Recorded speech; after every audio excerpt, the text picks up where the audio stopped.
Welcome back. I'm Vincent with YMHA. I'm joined again today with Nate and Mandy. We're actually going to begin really quick. We want to recap from the last episode we had with Nate. Mandy had some questions, so she wants to go ahead and clarify that, if I remember correctly, around PTSD, right? So, Mandy, how you doing today first, and then two, let's jump right into it and get started. Go ahead and let's recap from the last episode here. Perfect. So Nate touched on a lot of issues involving our veterans and PTSD, in his case specific to combat veterans, but we had clarified that you don't necessarily need to be a veteran to have PTSD. But there were two terms that I received some emails about where people seemed confused, so I just wanted to clarify. Okay. When we talk about micro traumas, let me just differentiate here. There's the DSM, which is like the mental health Bible, which is how we diagnose. Probably shouldn't associate it with the Bible, though, because I will tell you that there are a lot of mental health practitioners who have several issues with some of the criteria.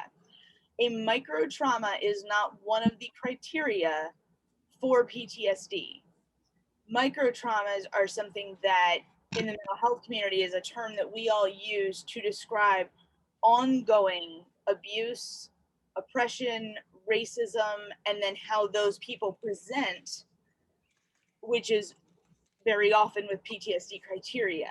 So if you looked at the DSM, it would tell you need an event, right? You have to either have this happen to you, you have to witness it, you have to hear about it from someone, but it has to be somebody that you know, someone that you are very close to has told you about it, or you have to have been exposed to it without consent.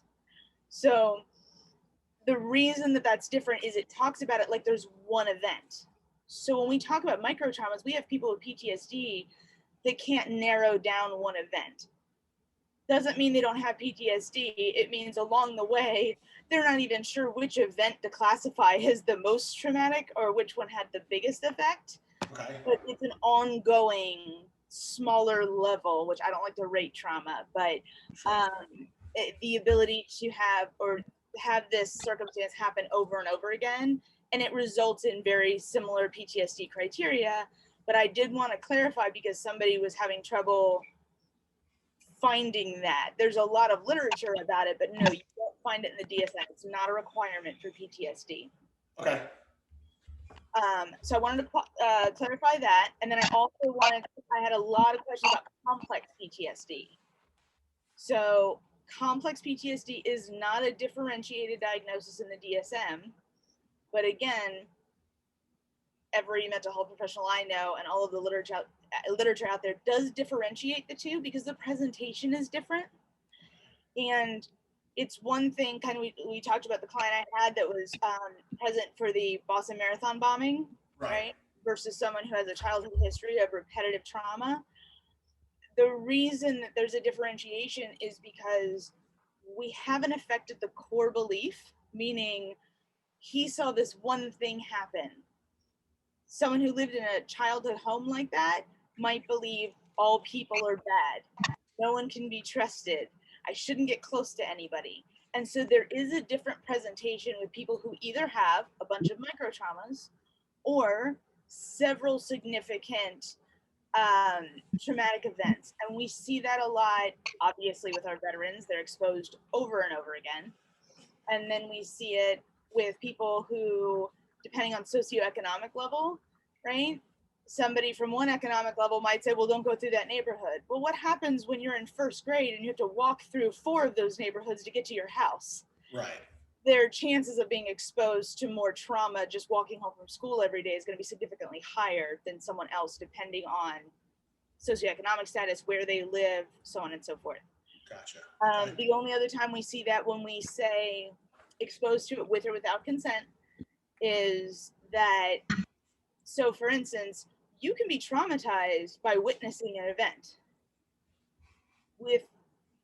Between our access to media, social media, news, we are witnessing events all the time. Mm-hmm. However, you're choosing to turn on the TV and you are choosing to scroll through social media, right? I'm sure at least everyone I've talked to so far in the last year and a half, at some point I've had to say, please stop scrolling. It's making you crazy. Yeah. Right? That's when you're exposed to it with consent. Children are never capable of getting or of giving consent. Therefore, it's a failure to protect on our part. And one of the biggest areas we see trauma without consent is when it's your job. Nurses, ER doctors, mental health professionals, we very often experience vicarious trauma, and it can result in PTSD because we can't just say, that's too rough for me, don't tell me that story. Right. Gotcha. And so that's what they mean by without consent, that you witnessed that thing or were exposed to that thing. So I just wanted to clarify, because I had lots of questions about, well, wait, where do I fall into? Is it PTSD? Is it complex PTSD? With these micro traumas? There is a lot there, and there's no way for us to cover all that in one segment, but I wanted to make sure I at least clarified those things. Gotcha. At the end of the day, I don't think anybody's heartbeat has zero trauma. It's how your nervous system encodes that trauma as to whether or not you have PTSD. And if you're looking for the technical terms and the technical criteria, the DSM is just going to have PTSD as a diagnosis. So I just want to clarify those things. So yeah, and I appreciate that. And so one of the things is, I'm glad you clarified that. And one of the things that it's important to make sure everybody knows of, right? Even though, Mandy, you are a licensed mental health counselor, the LMHC letters after your name, it's important for all of our viewers to remember that this should not be taken as professional medical help or diagnosis in any way, shape, or form. It's purely an illustration to kind of give you an idea of what, Nate, who's been so open with us recently and in the past as well, of his battles and what he's going through. And with you, Mandy, helping us out, trying to just kind of give your perspective from that LMHC side. We appreciate that. So again, though, if anybody's experienced any type of an emergency or anything, we do say that you do need to seek professional help immediately. That being said, appreciate you clarifying all that. I'm glad to see some emails are coming in to you, Mandy. Let's go and shift gears. We left off the last episode with talking about, Nate talked about a lot of his backstory, and Mandy was able to talk, to some of that from her side of things, from the professional side. I want to let Mandy is going to go ahead and talk to you, Nate, a little bit more about, PTSD, your struggles, things like that. Take a few minutes of our time here and let's talk about that. So Mandy, I'll turn it over to you, and you and Nate can have that little interaction. All right, sounds good. And you're absolutely right. If anybody has any trouble, obviously this isn't a crisis line or anything like that. You even named it appropriately, mental health awareness. The best we can do is provide, which, if you want the clinical term, is psychoeducation, and be able to explain the difference between the two. But if you have any trouble interpreting it, do exactly what you guys did. You did exactly the right thing. Email me when you have questions, or run through it with someone that you know, or your own therapist or whatever, just in case, because this is a very short period of time and it takes a long time to have all that information. So Nate, you're back in the hot seat this week. How you doing? I'm good. How are you? Good. So you've been up since like what, 3 a.m. and have run like 100 miles with an elephant on your back? 4:30 and only about 10. It's Sunday. Oh, it's the day off, right? Your rest day. I guess that's true. We always told people when we made up exercise plans for them that they had to have a rest day, and we used to explain to them a rest day doesn't actually mean lay on the couch. It means still doing something active. So I guess with your level of activity, like today, I want you to lift regular weights, no picking up a car today. So the reason I bring that up is I was thinking a lot about what you've been using, for your coping, and to not give yourself idle time, because you said that was really a struggle for you. What would you say the shift in your either inner monologue going on or that dialogue you have with yourself before and after you do one of your runs or your workouts? What shift do you notice, so that you can give that example to the people listening?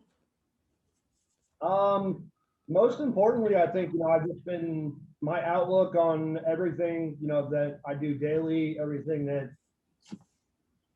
in terms of setting goals, in terms of future business opportunities, everything is giving me a more positive outlook on everything. You know, I think a lot of times that idle time that I talked about last time I was on gets me in trouble because I get into my own head and I start self-sabotaging. Um, you know, and I think worst case scenario. Um, and you get yourself so set up to where you start projecting so far into the future that when those things don't start happening immediately, it's like, oh well, you know, I failed, I might as well just go out and drink, or I might as well just give up and do what I've always done, you know, because that way I'll forget about it, I'll think about it. Um, but keeping myself busy, you know, it relieves a ton of stress. It gets rid of all that extra energy that I have. Um, you know, and it just keeps me in that positive state of mind. I've learned to kind of compartmentalize um, my projection, so to speak, because I still have projections and I still do project to an extent, even though it's not healthy, but everybody does it. Everyone does. Yeah, I mean, I've set more short-term goals and looking at the long term, you know, because I can't do anything about that right now. All I can do right now is do what I'm doing, continue to do it, and try to work towards something better every day, you know, which is what I get up and tell myself. Um, you know, a lot of times, and you as a therapist can speak to it, you know, they'll tell you to look in the mirror and say something positive about yourself. As stupid as it may sound, you know, like I kind of internalize all of that and just tell myself, like, hey, today's another day. It's another opportunity to start fresh. You know, maybe I only rubbed 10 miles yesterday. Well, I'm going to do 15 today. Or, you know what? I didn't read a book yesterday. So today I'm going to read 50 pages of this book because I want to learn something new. Rather than just setting average goals, I try to set myself a bar higher every day.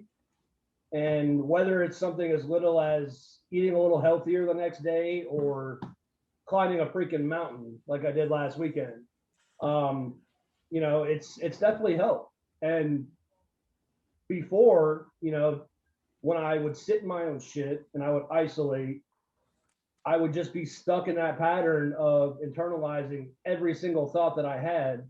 And rather than getting it out, you know, even if I'm not talking to somebody, although that always helps, I'm getting out there, I'm exerting that extra energy, I'm getting it off my mind, and it goes away.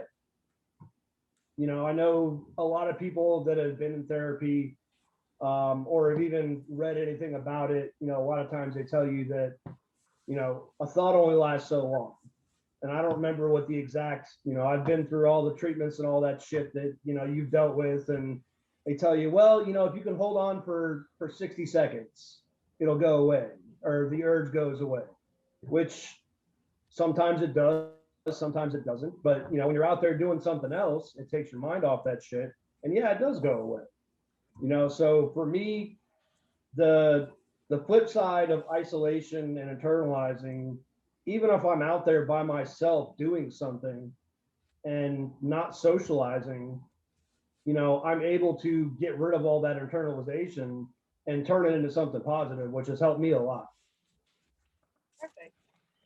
So, I mean, I love that you're able to set goals and that you set bigger goals when you aren't just sitting around wallowing. And I know we never want anyone to push to the point of avoidance, but we sometimes forget that distraction actually is a great tool in mental health because, you know, as a therapist, I'm never going to tell you to bury it, but sitting around and analyzing every feeling, going, but what does it mean, will also make you crazy, you know? So, you know, you want to put yourself in a position where you're distracted and you're still setting goals. So it seems like you're able to do that. And you're right, positive affirmations are huge.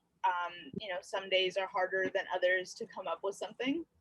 You know, there's days where the only thing I can praise myself for is that I am not on the news and there's no body count. You know, it may not have been especially good, but, you know, as long as I didn't end up in cuffs, I figure, well, I couldn't have done too poorly. And then there's other days where I'm like, yes, look at me. I am the Zen master. I'm just totally rocking this adulting thing. Yeah, it kind of depends on the day. So when I know a lot of what they've taught you in treatment, and then you and I have discussed, and I don't want to rehash it and take up anybody's time, but we've talked a little bit about like some of the things you've experienced in treatment and this and that. Have you ever, I don't know if you've had individual therapy, and I don't mean in like a treatment setting, I mean like a prolonged amount of time. And if so, have you ever been taught about PTSD and the effects on the brain and the difference in your nervous system versus somebody else who doesn't have PTSD? To an extent, yeah. Okay. I wouldn't say I've gone into great detail of the, the effects on the body and the brain.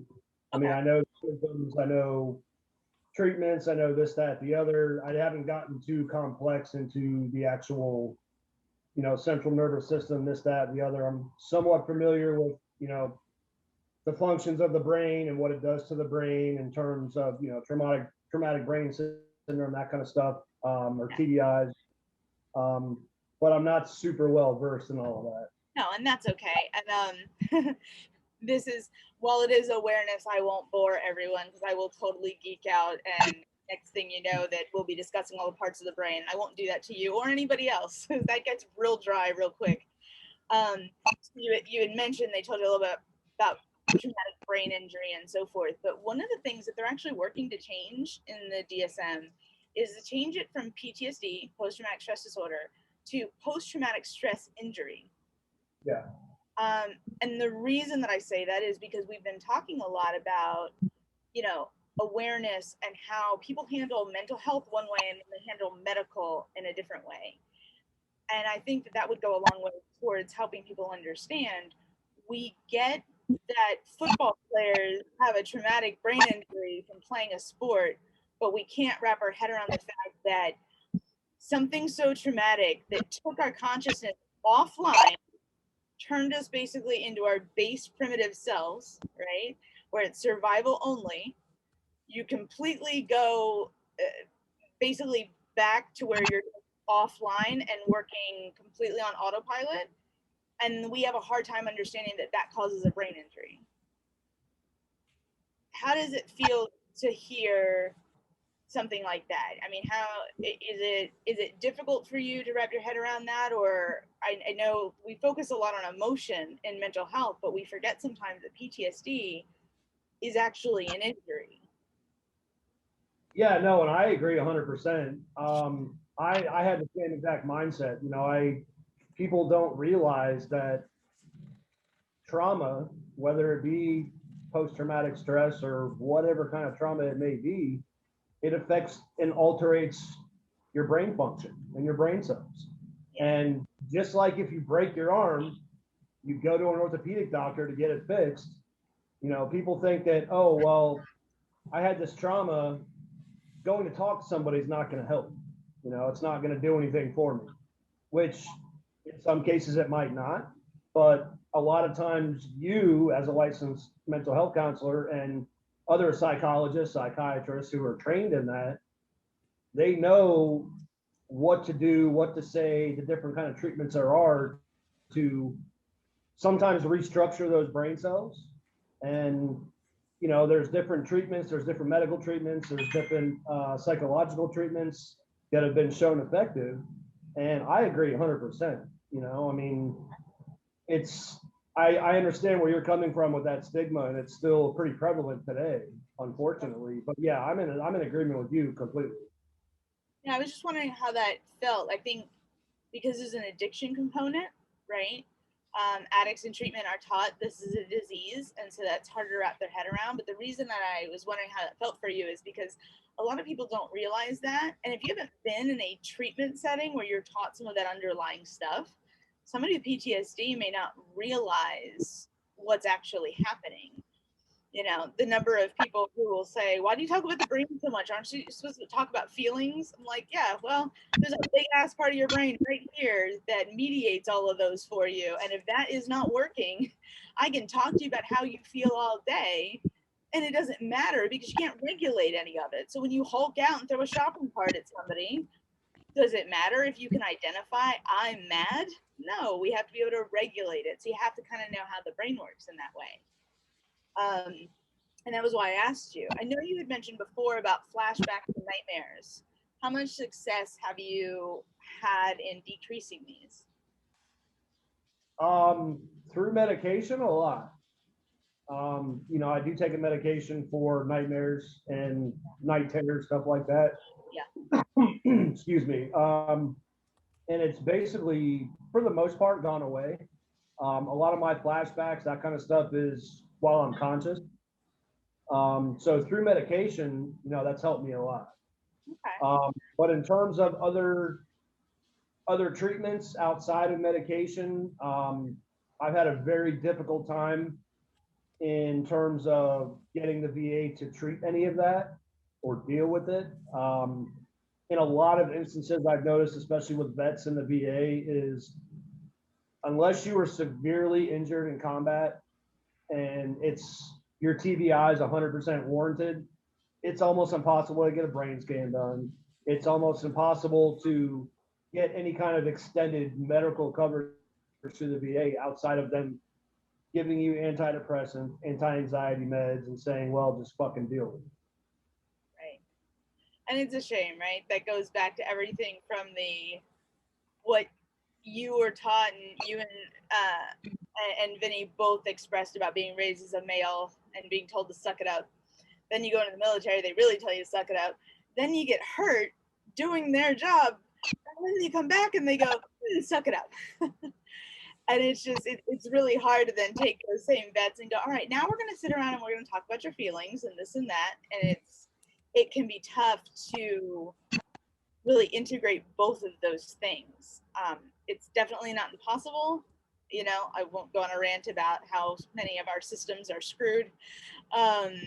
You know, VA just being one more that, you know, there's not enough understanding, there's not enough people, enough funding. I get why it is what it is, but I don't think vets get taken care of the way they really should. Because the truth is, if it was a private doctor, you would walk in and say, I don't care, run the test.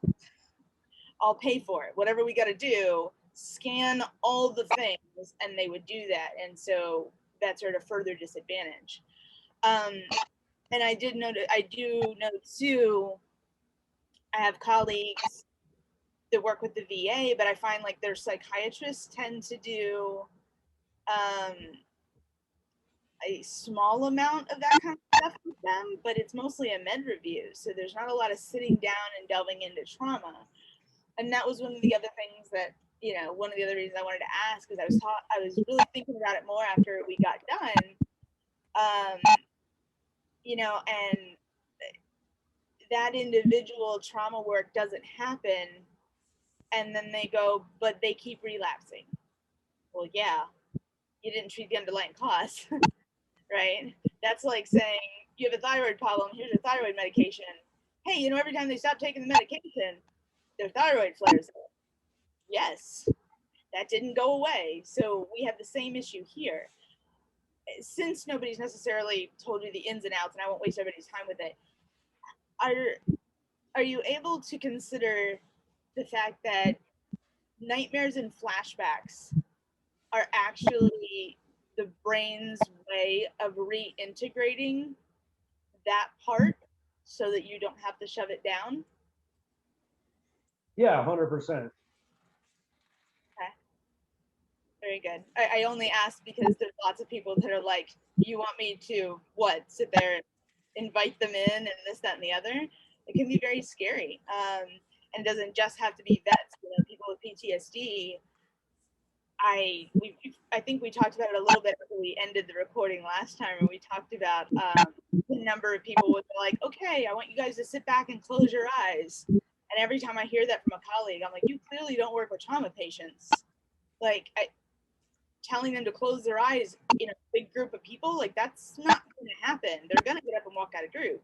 And so it can be hard sometimes for people to realize that that's hard for them to confront.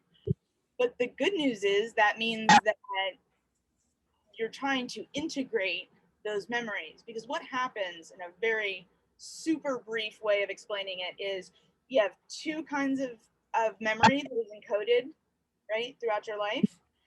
and the one that gives words and such to your memories comes offline during an event. So all you have is sight, smell, touch.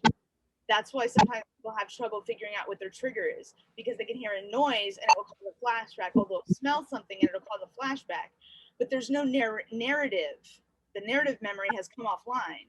So what happens is your brain is trying to replay that, so you can now, in a healthy state or in a non-reactive state, when you're not in the middle of a threat response, reintegrate it, add words and narrative to that memory so that it can put it aside. And so if people aren't taught how to let that in, how to integrate it, then we see that the nightmares and flashbacks don't go away. And so that's what we're trying to do, is reintegrate those things. Has anybody ever worked with you on how to do that? Yeah, to an extent, a little bit. I've been through, like I've mentioned previously, I've been through a lot of different treatments. I've done a lot of different kinds of programs and medications and EMDR, that kind of stuff. And just to briefly touch on something you mentioned before, Yeah. Which kind of plays into what we're talking about now, is avoidance is so detrimental, and something that I've learned big time over the last couple of years, because you can only avoid something for so long. It's not going to go away. And even if you want to avoid it by drinking and drugging and going out and doing whatever else it may be, that stuff always comes back. And kind of like you said, those things coming back into your nightmares and your dreams, and they're trying to reintegrate into your brain. It's something that you've got to address. And I've had a little bit of success working with different individuals in terms of trying to reprocess those things that come back in. But I haven't done a lot of extensive treatment in it. I mean, EMDR is absolutely great for that. It's just that it takes a lot of one-on-one time, and a lot of people don't have that, depending on how much trauma there is to reprocess and so forth. What we found, which is one of the easiest ways to reintegrate and work on this kind of stuff, is being able to be exposed, whether it is in vivo in your life or whether it is by imagery, whether you imagine the scenario or something like that, in a relaxed body. What a lot of people don't know is, in a traumatic event, only 7 to 9% of people actually walk away with PTSD. Yeah. It's how the event is encoded, and it's impossible to encode it as traumatic and therefore stick like PTSD if you can do it in a relaxed body. So whether that is, exposing yourself to a loud noise, being able to remain relaxed, or whatever that trigger is. There's been so many triggers for different people based on what the event was for them. But being able to have exposure to that, and you will automatically start tensing and being able to relax, especially your pelvic floor muscles. I know the vagus nerve is getting a lot of time in media right now, but the vagus nerve starts up in your mouth and it ends where everything comes out. And the ends of that nerve are not sheathed. So when those muscles tense, everybody says, haha, that made me poke my butthole. Yep, you just put yourself into a threat response, which could encode as trauma. So being able to relax the pelvic floor, and people who sit with their jaw clenched.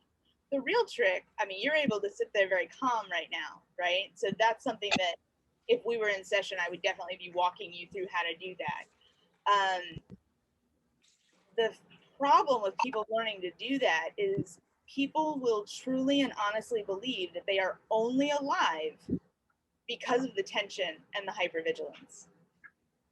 And so how do you convince somebody to relax when they think that's what helped them survive? Well, I don't have a time machine. I can't take you back and have you relax and show you that you very well might have lived through it, right? Or the 500 times you've encountered that trigger since then.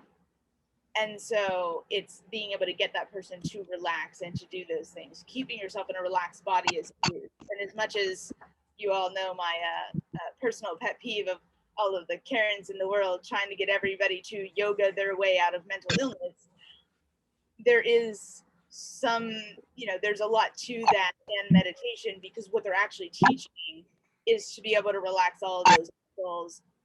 And in meditation, it teaches you, it brings your prefrontal cortex back online if you were already in that state. And if not, it just helps it work better. So then you manage your emotion better. You seem fairly relaxed overall anyway. For you, it would be a matter of staying as you are right now when you are reintroduced to that trigger.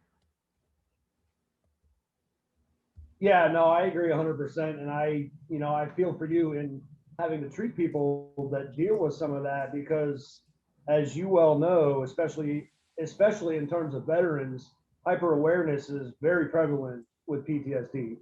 And I couldn't imagine half the shit that you guys see and trying to treat that.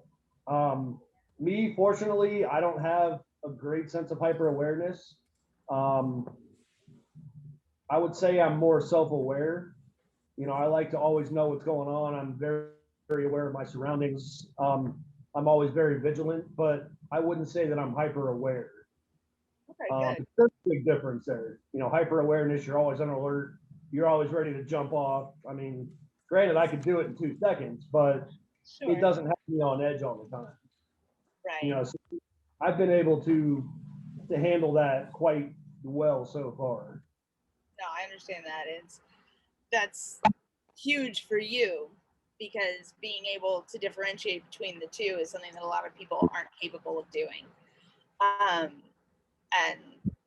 you don't have to feel for me. I choose to work with trauma, but that's because I think that, kind of like we talked about substance use, is that we do a real disservice, and that there's certain things that we are not doing enough with. We spend a lot of time talking about exercises and so forth, and we're not getting to the underlying trauma that is there for a lot of people. So it's an area that I love. The hypervigilance was fantastic. Part of that, you mentioned, can't remember if it was last week or it was just one of our conversations, but you had said, you had the unique experience with actually having a good childhood, and the, you didn't have a lot of trauma leading up until when you were in the military and your combat. And so maybe that would play into it, that you are able to go from 0 to soldier in a split second, but you don't live in that space. Sometimes that's really hard for people. It's interesting when we're kids, we grow up thinking, well, isn't this like this for everybody? Like, my dad was an Army Ranger and then retired to become a police officer. Like, God forbid we walked down the street and we weren't paying attention, or you couldn't tell him, who was where, or, when I was a kid, we didn't have phones, so everyone didn't go around looking at their phones. Only rich people had phones in the car, and it was like this big. But you paid attention, you had your keys out when you went into the parking lot, things like that. Like, I just kind of thought everybody was taught that.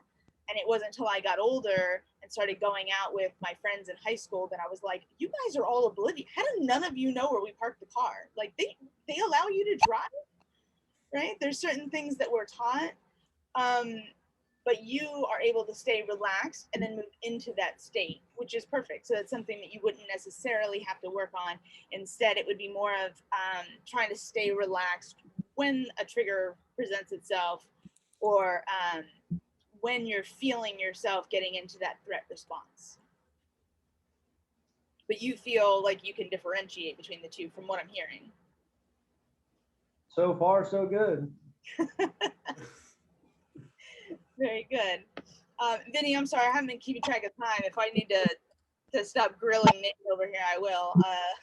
Yeah, so I do want to touch base. We'll talk the whole time. I'll be like, oh no. Yeah, no, it's fine. So, I think we shared a lot of great information, and again, Nate, thank you for sharing, and sitting through this with us, and Mandy, bringing your professional side of things in, and kind of from a counselor standpoint, right?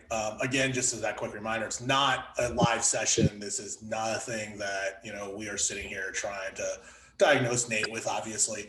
One of the things I do want to talk about really quick before I let both of you go is, Nate, you are going to be participating in it's called Shell Shock, is down in up in Vero, correct? Yeah, so it's called Operation Shell Shock. It is June 26th. It is a 20-mile coordinated ruck presented by Do You Give a Ruck, which is a nonprofit organization that a friend of mine created a couple of years ago. He's doing great things up on the Treasure Coast. Okay. As you know, June is PTSD Awareness Month. So basically, we're doing a ruck in remembrance of our brothers and sisters we've lost and those that are still struggling with it. It's open to anybody, civilians, veterans. You don't have to have a ruck. Us veterans, obviously, you're probably going to be carrying 35, 40 pounds on our back. A lot of people be going out there with backpacks with 5, 10 pounds. You can do 5 miles, 10 miles, 15, or the full 20 miles.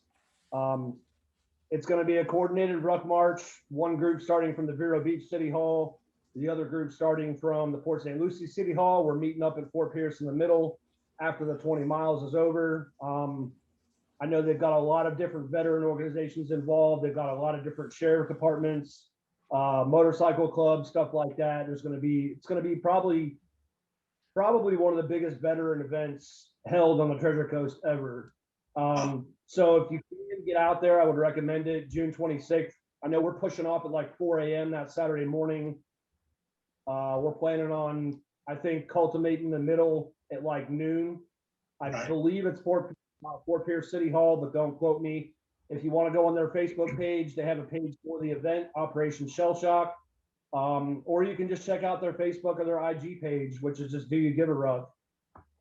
Their website also is doyougivearuck.com, but it's going to be a pretty awesome event. So that's basically what I've been training for the last month or so. And, if you do want to do the full 20 miles, we're going to be stopping every 5 miles at rest points. They're providing water, but if you want full details, go on the page, check it out on Facebook. It's going to be a great event. Awesome. That's great to hear. Got to get back, and it's nice to see. Yes, we're remembering and honoring our veterans and anybody really, right, that suffers from any type of trauma. I think it's a big thing. I think that it's a great event. So what we'll do is, guys, check that site out. Nate, you said it was doyougivearuck.com. You can check out the Facebook page, Instagram, Do You Give a Ruck, or it's Operation Shell Shock, right? Check that out for the event itself. Get registered. Nate kind of probably scared a lot of people when you said 4 a.m. Not gonna lie, but it's for a great cause, and I know that we're gonna try to get out there, do our best. The one thing we are gonna challenge you, Nate, here, YMHA is gonna challenge you. You're doing the full 20 miles, I think you had told me at one point, correct? Yes. Perfect. So what we want an update from you every 5 miles, so we can get 4 updates from you. That way we can kind of see where you're at after mile 5, 10, 15, and then when you complete. So we can get that posted. We want to show everybody what you guys are doing. Take some pictures for us. I will share that across. But again, great cause, great organization. So absolutely, look, if I can get out there, I'm absolutely going to be there with you guys. Don't know if I'll do the full 20, but I will do what I can. Again, assuming I can get out there, which just got a couple of personal matters, unfortunately, that I have to tend to that same day. Other than that, I'm excited. Really quick, Mandy. We're all together at the back while Nate goes ahead, because I think 20 miles for you and I, like, the race would be over, but I mean, you just head to the back and Nate can circle back around, like, make sure. I had another thought. Do is, Nate, we'll drive along. I don't speed in my car. I'll turn the AC off and pull the windows up so I sweat just as much as all of you, but I don't know if I can do a full 20. Like I said, if I can get out there, I'm absolutely going to head up that way. I'll meet you guys up there. If not, a couple of quick things. Couple exciting things. One, Nate's going to be in town for that, so we're going to try to get together, do a roundtable here. Hopefully, within the next 2.5 months, especially when he gets back down to South Florida. Get everybody together. COVID restrictions are starting to relax significantly, especially here in South Florida. We saw that. So we're excited to get everybody here with YMHA and with Mandy from Never Effing Settle and Nate with his Penny for Patriots as well. Get them back in here. the most exciting thing, and Nate, I don't know, we mentioned it, we talked on it in one of our conversations. Mandy has signed on, and we are actually in the process of having YMHA's legal team is actually drafting a partnership agreement with Mandy to provide licensed mental health counseling to our viewers. We're going to get that information out as soon as we have all those contracts back and the disclaimers that we have to have and any waivers. So it's something that we're looking forward to. We also want to start up, and Nate, we would love for you, and I'm going to throw it out there, similar to like the AAs and the NAs, those support groups. Would love to start those those live in-person type of support groups as well, with you heading that up for us when you're back in town, when you have some, you've got that free time. So I'm going to challenge you to all that. Any last thoughts from either of you before we end? No, I think Mandy pulled it all out of me. Everything I'm willing to share, at least for now. There you I was go. gonna say, oh, give me time. I'm sure there's more. Oh, I'm sure. Also, Vinny, real quick, Yeah. in regards to Operation Shell Shock on that Saturday, even if you don't want to come out and ruck, I know they're doing an after party, I think at like 12:30, 1 o'clock Okay. at Hop Life Brewery. I think it's in Fort Pierce. Okay. It's on their page. But they're gonna have a big after party. We're doing a big fallen soldier ceremony. So it should be pretty awesome. So if you guys can get out there, I definitely, recommend it. If you want to see what, that veteran camaraderie is all about that we always talk about, you're definitely going to see a lot of that on Saturday. So I look forward to seeing everybody there. Happy. Mandy, final thoughts from you? No, I think we covered everything. I appreciated the people who reached out and asked for clarification. I think we were able to do that. Nate is amazing for coming on here and being so open with all of us. I don't think that that's an easy task. I think mostly we just have to remind people that, that we're talking at that level when you're talking PTSD level criteria that, we're into brain injury territory. And if you were sick in any other way, you would go to the doctor, and not because you can't talk to anybody like we've talked about. I'm not one of those people who thinks that you have to, but Vinny, you and I talked about, like, I don't know how to do your job. Most of us aren't taught these things. So, your therapist would be a good resource just to teach you the things that no one knew to tell us when we were kids. These aren't skills that we learned. So just having someone to help you navigate it is so important before we get to that point of this will save your life. You need to reach out to somebody. If we could have people try to just stop pushing through and thinking, well, this is just how it is now. My hope is that they wouldn't get to that place, And so I think as long as we're getting that out there and people know they can reach out to us, I think that's the biggest thing. No, it's absolutely a huge thing, and we look forward to continuing, and I'm looking forward to at the very least getting up there at some point on that Saturday the 26th. Hopefully, maybe we can get the whole crew out there. Not sure. I think a couple of them are actually out of town that weekend, but we'll see what we can do. Other than that, guys, thanks for coming back. Thanks for the clarification that you provided at the very beginning, Mandy. We really appreciate that. Guys, any questions, reach out to Mandy. Obviously, we've got her information out there. I'm going to throw our contact information. It's real simple. You can reach us via email for YMHA at contact at ymha.info. That's contact at ymha.info. Real simple to find us on Facebook, Instagram, and YouTube. Across all our social media platforms, we just use YMHA. Other than that, guys, thanks for joining. We look forward to talking to you again in the future. And have a wonderful night. If you're here in South Florida, Nate, I know you're up in Georgia. Not sure what the weather's like, but it's out here where we are, it's getting a little rainy. So, guys, stay safe, and I'll talk with you soon. Sounds good. Thanks, Vinny.